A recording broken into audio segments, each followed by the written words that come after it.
Bueno, bako guztiak, orduan hasiera gaurko esoiko batzarrari, dakizunez moduan, puntu bakar bat dago, eta puntu horretan hiru emendakin aurkeztu dira, Elkarrekin Podemosek udaltaldeak, beraz, gai ordenari ekin egingo diogu, eta irakurriko dut puntua zein dan. Puntua da, hasierako onarpen proposamena, musika eskola toki erakunde autonomoa desegitea, bateraketa bidez kulturetxea bere gandu desan. Izena aldatzea, kulturetxea, Getxo Kultura eta Getxo Kulturatearen estatu barriak onartzea. En castellano, la propuesta de aprobación inicial de la disolución del organismo autónomo Escuela de Música por fusión por absorción del organismo autónomo de la Cultura, de su cambio de denominación desde el aula de cultura a Getxo Kultura y de aprobación de nuevos estatutos de Getxo Kultura.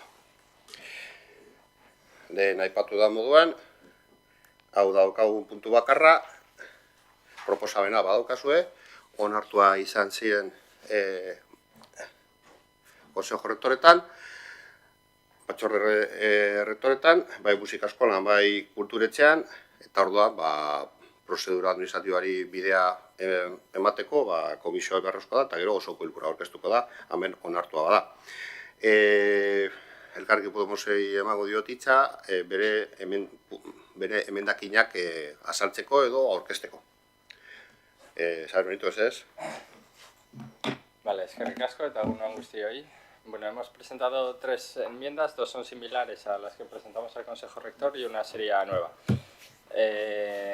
La primera es una pequeña variación respecto a la propuesta de estatutos, en la que básicamente se elimina el número de corporativos para dejarlo a elección de cada legislatura, a elección de lo que sea necesario para mantener la proporción de la representatividad del Pleno. La segunda, la segunda es una propuesta para que en el Consejo Rector participen con voz pero sin votos representantes de las asociaciones culturales del municipio y también un representante de AVE para las cuestiones relacionadas con el euskaltegi y fomento del uso del euskera. Esto es una figura que en los anteriores estatutos estaba ya reflejada, la posibilidad de participación de un representante de AVE. Y en tercer lugar es una enmienda para que, es una modificación de la propuesta de estatutos en la que en el borrador se pone que para las convocatorias extraordinarias hará falta que lo soliciten 1/3 de los miembros. Pues haciendo toda la legislación y el ROM hacen referencia a que esto tiene que darse por 1/4 de los miembros, pues la propuesta sería para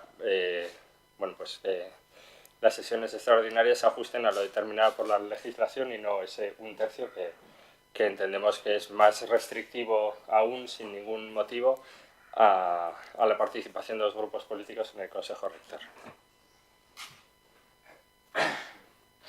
Beste norbaitek hitza hartu nahi dau, edo eskerrik asko emendakinak aurkitzeagatik, gure ikuspuntutik EAJaren izenean, zuek aipatu dituzunak bi onartuak izan diren oso antzekoak dira, eta bestea ez dugu ikusten barrezkoa denik edo ez dugu egokitzat jotzen. Beraz, gure bozka ez izango da. Beste norbaitek ez dago hitza hartzen, botoak, emendakinaz. Lehenengo emendakina, la enmienda primera al punto del orden del día que presenta Elkarrekin Podemos, votos a favor, votos en contra. A favor ha sido Elkarrekin Podemos y Bildu, en contra PNV, Partido Socialista y Partido Popular. Por tanto, no se aprueba. Bigarren emendakina, alde, Bildu eta Elkarrekin Podemos, contra, EAJ PNV, Alderdi Popularra eta Alderdi Sozialista. Hirugarren emendakina, alde, Elkarrekin Podemos eta Bildu, kontra, EAJ PNV, Alderdi Popularra eta Alderdi Sozialista, beraz bertan bera geratzen da, eta horrein bozkatuko dugu, ekarri dugun proposamena, ekarri du moduan, ez da aldaketarik jaso, eta proposamenaren bostaketa egingo dugu orain, alde, EAJ PNV, Alderdi Popularra eta Alderdi Sozialista, abstentzioak, ez dago abstentziorik, kontra EH Bildu eta Elkarrekin Podemos. Beraz, onartuta geratzen da eta orain sinatuko du eta osoko bilkura bidalko dugu. Maitu txat emango gorko batzar, eskerrik asko.